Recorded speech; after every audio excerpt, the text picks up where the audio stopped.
আজকে সন্ধ্যের দিকে একটু মশলা মুড়ি করার ইচ্ছা হলো, তো ওই জন্যই আমি এখানে মশলা মুড়ির যা যা দরকার সেগুলো করে নিয়েছি। তো মানে আমি যেভাবে বানাবো আর কি, ঘরের মধ্যে যা যা আছে সেইগুলো দিয়েই।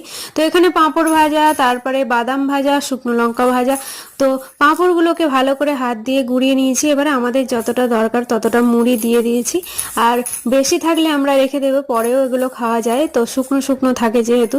এখানে তেল দিয়ে দিয়েছি ওপরে, তেলের মধ্যে হালকা আমি গরম তেলের মধ্যে হলুদ দিয়ে দিয়েছি, হলুদ সমেত এখানে মুড়িতে ওই তেলটা দিয়ে ভালো করে দু হাত দিয়ে মেখে নিচ্ছি। তো ভালো করে দু হাত দিয়ে করলেই তবে কিন্তু বেশ হলুদ তেলটা ভালোভাবে মিক্স হয়ে হয়, আর বাদাম টাদাম যে পাঁপড় ভাজাগুলো আছে সেগুলো ভালোভাবে মিক্স হয়।